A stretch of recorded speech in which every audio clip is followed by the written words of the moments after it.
We are live. It's the Revved Up 906 podcast, a Detroit Pistons podcast to be exact. I'm Hudson. And I'm Ryan. And before we get into episode number 42 of season 2, make sure to like and subscribe if you are new to the channel. And if you do not know yet, we have partnered up with Grind Clothing Co. as our official merch sponsor. So if you want to check out our merch designs, click the link in the description below or in our YouTube bio, where you can check out a plethora of different design options from season 1 and season 2, and our just generic options. We have hats, polos, t-shirts, quarter zips, sweatshirts, all of the above. Make sure to go check them out so you can rep Revved Up 906, your favorite Detroit Pistons podcast, whether you're at the library, at the gym, or just at a Detroit Pistons game. Make sure to rep your favorite Detroit Pistons podcast. Without further ado, let's get into episode number 42 of season 2. And this is a fun topic that we're bringing to you guys today. Today's topic is who takes the biggest jump next season. And we're going to be talking about guys that we have to have them play well. They should be playing well, or there's going to be some growing pains here with this player. So we are going to be talking about all these different categories, and we are going to be starting off with who's to be expected to make a big jump or play really well. And in this category, we have Cade Cunningham in number 1. He's got to play well for this Detroit Pistons to succeed. We also have Jalen Duren, who has to play well for this Pistons team to win. They got to take a big jump. Ryan, why do you think they're in this category of to be expected? Is it because they had solid seasons last year and having big off seasons with the USA Summit? What's going on here? It all comes down to who we know them to be. Cade Cunningham is a number 1 overall pick. He is supposed to be an elite player. He should be expected to make a jump in his game year in and year out. Doesn't matter which season it is. He should always be on the climb.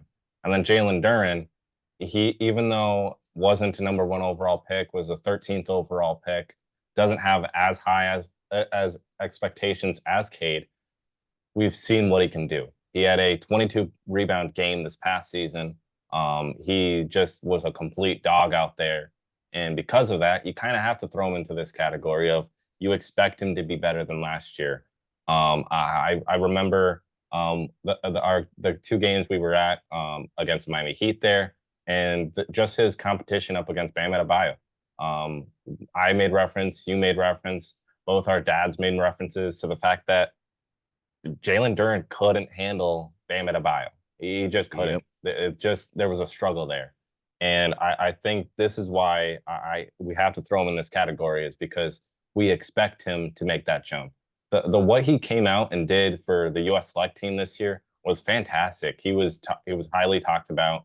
And to me, it showed growth just there alone, because last year he had Cade out there with him. This year it's just him. No other guys out there that he's played with for a long stint. And he just fit in perfectly. He fit that mold, was able to guard Joel Embiid at a high level, was able to guard Anthony Davis at a high level. Like all these guys that are on that team right now competing in the Olympics, he was able to do something with. And that's why I have to have him on this list to be expected, because you expect big things out of one of your big time players. Yeah, and it's just about time he makes that next step. Coming into your 3rd season, it's to be expected that you are used to the NBA speed. You know how to look up and down the scouting report. You know how to prepare the right way to win NBA games. And Jalen Duren is one of those guys where, like, okay, we need to start to see you come around here. And the next category we're going to talk about, and he's, I go back and forth with this guy, and it's Jaden Ivey in the category of please work out. and make a big jump. Because if Jaden Ivey doesn't take this next step, make this big jump, he may not be on this Detroit Pistons roster come trade deadline. Ryan, what are some of your first thoughts on the Jaden Ivey having to show up and be big for this Pistons team? So what we saw out of him his rookie year, we saw a guy where like, wow, okay, we might have just gotten a good player here. We know what he was able to do at Purdue at the college level, and it was somewhat seemingly translating his rookie year. And then Yeah. last year, it just he fell out of the rotation a little bit with Monty, and Monty did make that aware that to the public that he did fall out of the rotation a little bit. But outside of that, like the games that he did show out in, it was like, oh, okay, Jaden Ivey, that was good. But then the games that he was just miserable in, it was like, oh my gosh, what is going on right now? He Mm-hmm. just lacked the consistency out there. And to me, like he did make a jump defensively, which is fantastic. You want him to make that jump. But offensively, it just seemed like there was a dip. There was a decline there. And I don't understand why. Because he is that talented. We want it to work out with Jaden Ivey. We all want it because he is a freak of an athlete. He's super fast. He can great jump shot. He's proven that he can defend at a high rate. He's just shown us little flashes here and there, but he hasn't put it all together yet. And I think if he can put it all together, he has a place on this team going forward. But we haven't seen that yet out of him. We saw high praise out of Donovan Mitchell last year with him. We saw high praise out of Russell Westbrook with him last year. But those are just words at this point. We have to see it with our eyes firsthand this upcoming season before we can fully sit back and say, yeah, we got a stud in Jaden Ivey. Because we don't have that yet. We just have a good overall player and a great person. We haven't seen everything thrown together, and that's why I think he has to be in like the please do something category because he hasn't proven himself to be a great player, great prospect yet. He's just shown flashes here and there. He needs to put it all together. I do expect to see a side of Jaden Ivey that we haven't seen yet because we saw shines last season that he is a great passer when he is at the point guard, shooting guard position for this Pistons team. We saw that when Cade Cunningham would leave with injuries or Marcus Sasser would lose minutes due to Monty Williams. And we saw that Jaden Ivey can hold and take care of that assist category for this Pistons team on a regular basis. And I think this passing ability might become evident when surrounded by these shooters that we've brought in, like Malik Beasley, Tobias Harris, and Bobby Clintman. Some of these shooters that we've added, I think, will help alleviate the stress and the feeling Jaden Ivey has to have to score, have to shoot, have to put up shots, where Jaden Ivey doesn't have to do that now, man. You get within yourself and start at the basics of what he was doing at Purdue, getting the ball to guys like Zach Edey, getting the ball to wings, and let the game come to him rather than him force the game. So I'm hoping that the players Trajan Langdon has brought in will complement Jaden Ivey for him to kind of have this big jump and to show us that it can be a guard that can help solidify this Pistons team in a winning sight, in a winning way. So that to kind of wrap up the thoughts on Jaden Ivey, that was kind of my thought process. And with these guys that we've brought in, will hopefully help him succeed. Now, Ryan, when coming into a season, there's always these players, this category that has growing pains, that are going to get used to the speed of the NBA again, or are trying to find their way within a 12-man team. And some of those guys that we're expecting to have growing pains are guys like Isaiah Stewart, Marcus Sasser, who is right now going to be fighting for a position on this 12-man roster, Bobby Clintman, who we know has got a little bit of a raw skill, great shooter, but might have struggles in other categories that we aren't quite expecting yet. So guys that might have growing pains, Isaiah Stewart, Marcus Sasser, Bobby Clintman. What are some of your thoughts on these three guys and where they will fit in this Pistons roster so they will succeed? From a personality standpoint, an overall person, Stu has no issues fitting in with this team. And the expectations there's none. He's done it already. He's been the dog that everybody wants him to be. His issues coincide with the consistency. He has improved his 3-point shot. He's improved his jump shot in general. He's improved his free throw shooting. He's improved on offense all around, which is great. He's a great defender. We know him to be that. But it's just every single season, no matter how much growth there is, he seems to struggle. Last year, he struggled with staying healthy. Once again, his health has been his biggest issue. His biggest kryptonite his entire career is his health. He's never played one full season yet. And if you give Isaiah Stewart a full season, I think you can easily take him out of this category. But because he can never stay healthy, he can never get the consistency he needs to have a multiple run of double doubles, to put up a high scoring total each night out, to get boards, to defend at a high rate. He's lacking that just because of his health. If he can stay healthy for a full season, man, we know what type of player he can be for this team. And even though he's not a stud compared to Jalen Duren, not a stud compared to any of those other guys on this team, we know that Isaiah Stewart is a hot commodity amongst other opposing teams in the NBA. There's the Celtics, the Mavericks, countless other teams have called to get Isaiah Stewart on their roster because they know what type of player he could be on a championship contending team. And if you have those teams that are trying to acquire Isaiah Stewart, we know we have a good one.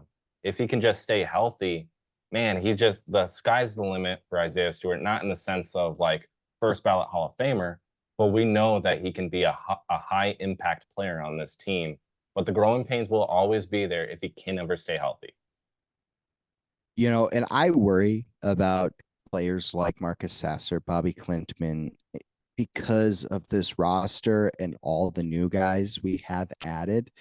It's going to take a minute to figure out this chemistry, to figure out where each player falls in touches of the ball, who's going to make the first pass and who's going to make those, stop and pops, jumpers, who's going to make those catch and shoot shots. It's going to take a second for guys like Marcus Sasser, Bobby Klintman to find a role with this Pistons team, because there's a lot of unanswered questions that fans, commentators have for the Pistons. Comments like, what is Cade Cunningham going to do surrounded with guys like Malik Beasley and Tobias Harris that are used to having their own quite a few touches? Is Cade going to take less touches and pass the ball more? Is Jaden Ivey going to pull back his shooting habits and pass the ball more? Is Tobias Harris going to stop looking for the catch and shoot opportunities and make that extra pass to a Bobby Klintman or a Marcus Sasser? It's going to take a while to see what that looks like. And hopefully in training camp, a lot of these questions are answered right away. So they're just kind of out of the way and the Pistons can hit the road running when the season starts. But you just kind of know it leans on the end that it's not going to happen that way. Or does Bobby Klintman and Marcus Sasser just not get many minutes this season and it's not what it's suspected? Or Isaiah Stewart gets less minutes this season and doesn't see the floor as much because we bring in a guy like Paul Reed and Simone Fontecchio taking on a bigger role. So a lot to see what happens and a lot of questions for these three players we just covered. And as the season unfolds, we'll get a better look at what happens with these three players, because Marcus Sasser could see a lot of time on the G League team. He could, Bobby could see some time with the G League. Wendell Moore, who we're about to talk about in a couple minutes, will see a lot of time with the G League. So a lot of questions to be answered in the coming weeks and months. And that's why the season's always so fun to finally come around, because you get to see all the answers unfold.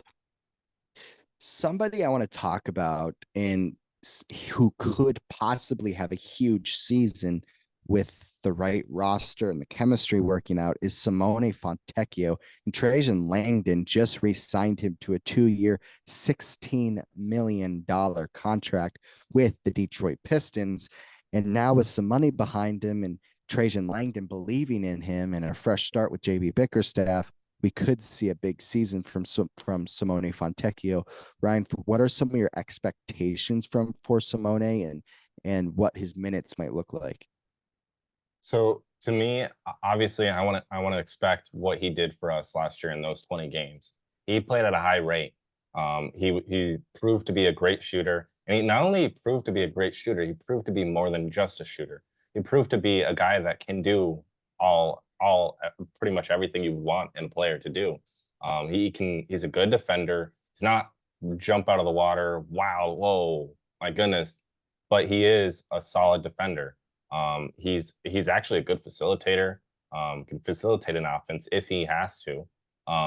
But to me, what I expect out of him this upcoming season is obviously continue to do what you did last year. Continue where you left off.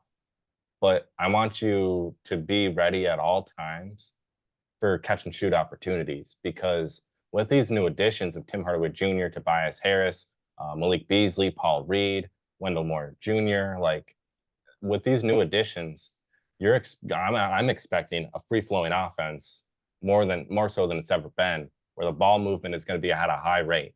And so if Simone Fontecchio can be in the catch and shoot opportunity where he's ready at all times to hit that shot, or even he's cutting, kicks the ball out, and gives an opportunity to Bobby Clinton, to Cade Cunningham, to Tobias Harris, Tim Hardaway Jr., etc. The list goes on. If he can do a kind of what Reed Shepherd was brought into Houston to do, be a glue guy. If he can be a glue guy with this team, that's my expectations for this upcoming season. As in regards to minutes, however, I'm not who's to say what happens, because we haven't seen what JB Bickerstaff has fully thought of this roster yet. He hasn't told us, but from my expectations, Simone Fontecchio kind of reminds me, with some similar shades of Jetty Osman, who was with the Cavs within JB Bickerstaff's time there, and is just a similar player who can catch and shoot, who's a good cutter, who's a good facilitator, who's just one of those bigs, stretch fours rather, that can do just about anything you'd want him to do. I see that in Simone Fontecchio within this offense as a Jetty Osman, just something to make note of, just because we don't know what is going to happen in terms of minutes, because we did add in a lot more talent than this roster's ever had. We did add in a new coach. We did add in a new president of basketball operations in Langdon. So it could be something there. That's why he's in this category. But I would expect he's at least going to get 10 plus minutes a game every night out there. But that's all I could possibly think of at this time. So we've talked about who we are expecting to have some growing pains with this team, who could be something in Simone Fontecchio. Who do you expect to take the biggest jump from last season to this season and really show us something that we didn't see last season? What player are you thinking? I'm thinking of Sar Thompson. The only reason I would say Asar, which I was shocked that I even looked when I was looking at the roster, I'm like, okay, who's going to make the biggest jump this season? I'm going, yeah, that's expected. Yep. And then I saw Asar, I'm like, I mean, out of anyone, he would make the biggest visible jump, but that's just because last season was not fantastic, just from a Piston standpoint. But even Asar last year was not fantastic. I mean, I always say it because it was actually that bad. He shot 18% from three, which is atrocious. Like, I can shoot better than that. Granted, I'm not in the NBA, and if I were in the NBA, I would probably shoot less than 18% from three. But 18% from three is still terrible. If you're in the NBA, you should be able to at least hit that shot a bare minimum 30%. Not 18. 18 is bad.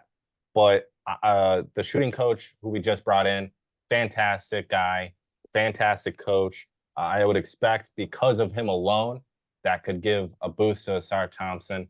Having less pressure to be the guy in the offense like Asar had last year, I think is going to help him a lot, because he has Ron Holland by his side, who is similar but not similar at the same time. You have Tim Hardaway Jr., Tobias Harris, the list goes on. I'll bring in all these guys. And that's something to make note of, is because all those guys that were brought in, you're going to go like, oh, that's going to help Cade out the most. oh, it's going to help out everybody, because last year that roster was terrible, terribly constructed. It never gave opportunity to anyone for growth. But these new additions, the new coach, Langdon coming in, I think everybody involved is going to help Asar Thompson just take that next step, because he doesn't have that much pressure on him anymore to do something. And we know what he is defensively.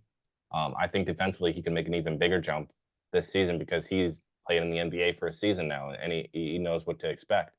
But I think offensively we will see a big jump in Asar Thompson. Yeah, I like Asar Thompson. I think he's a nice guy. It sucked to see him, not play the end of last season because of what we think to be was blood clots. But it's hard to know. I know he's a guy that's a gym rat, just like his brother. Amen. I know they love to be in the gym, working, working, working. I really hope to see this guy, make a big jump, just because he was the 5th pick in last year's draft. It would have been nice to see a little bit more out of him. But you just never know. Ryan, who are you hoping to have a big impact this season? Tim Hardaway Jr., Malik Beasley, or some of these guys that we could talk about? Yeah, you mentioned Tim Hardaway Jr. You kind of expect him to make a big jump, a big impact rather, just because he helped set the tone in Dallas to help create a culture there with Luka. He helped turn that team around to a championship contending team, which they were just in the championship. He's one of those guys that helped, was a big culture piece in Michigan basketball with John Beilein. He's just one of those guys. Malik Beasley, anywhere he's gone, he's made a big impact with. The Bucks, you name it, he's had a big impact on these teams, no matter what his role is. He's fine taking on whatever role. Actually, he's a very selfless player. Like, he's not selfish at all, and that's what I love about him. Ron Holland, I am hoping he makes the big impact on this team. Not maybe the biggest, but just because Langdon saw something in him. We saw what he was able to do in the summer league this year. And I think because of this past season with the G League Ignite team, everybody expected him to just kind of like fall off and disappear.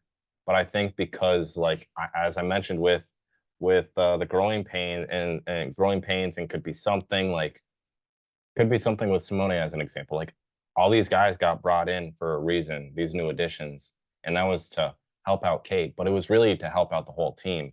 And these new additions, with Ron Holland being one of them, I think Ron Holland is going to experience something that Asar Thompson never got to experience last year. He never got to experience vets around him that are high quality players and know how to play the game of basketball at a high rate. Whereas Asar Thompson pretty much got not really any vets, and the oldest vet pretty much being Isaiah Stewart, and Stu is not really a vet. So I think the vet presence there alone should help Ron Holland be a big impact player.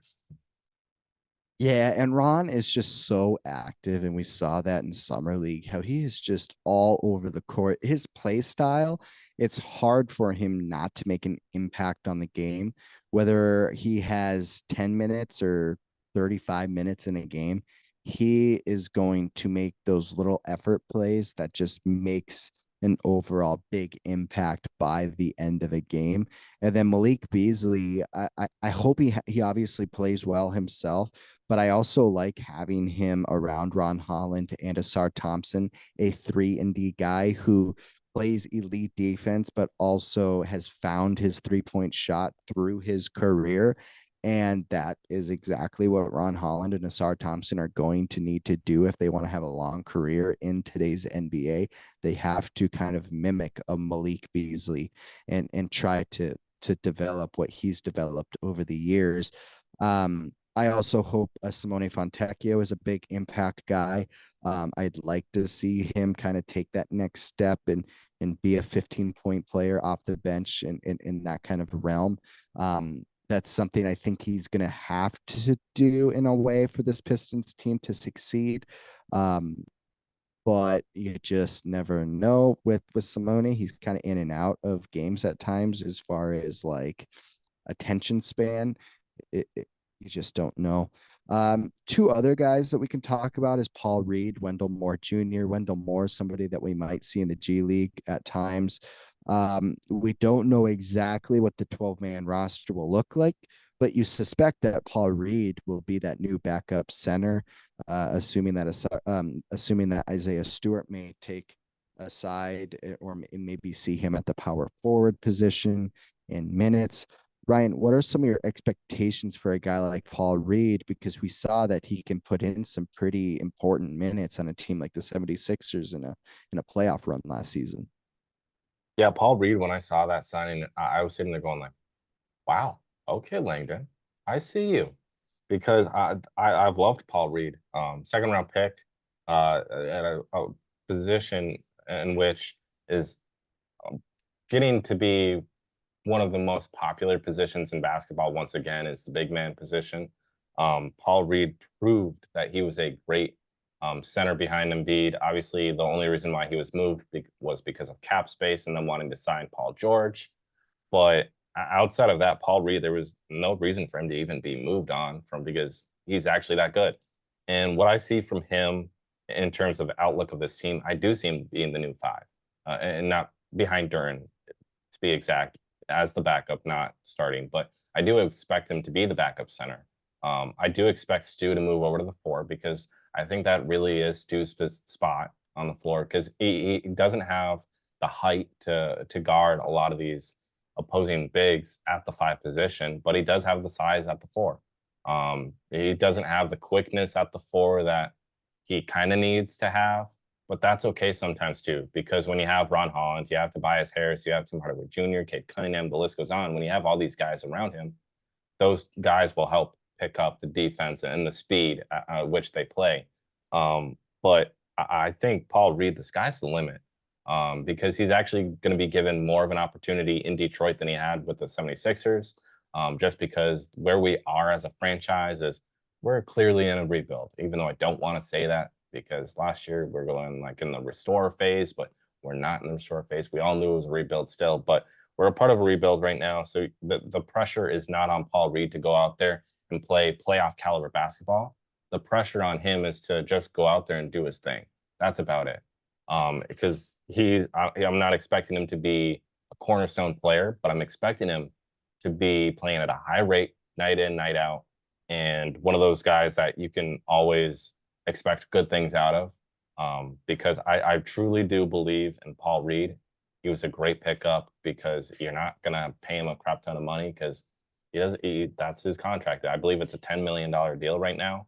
So not much, but I'm fine with that. When you can pay a high quality player like that kind of money and you can get a return out of him, I like this pickup. Well, there you have it. We covered all the possible questions Pistons fans might have. We talked about who we are expecting to play well, who has to play well if they want to have a spot on this team, who we are expecting to have some growing pains, who could have a big season, and who we are hoping to have a big impact this season. Make sure to like and subscribe. Thank you guys for tuning in. And we will see you guys in episode number 43 of season 2. Have a great week. Peace.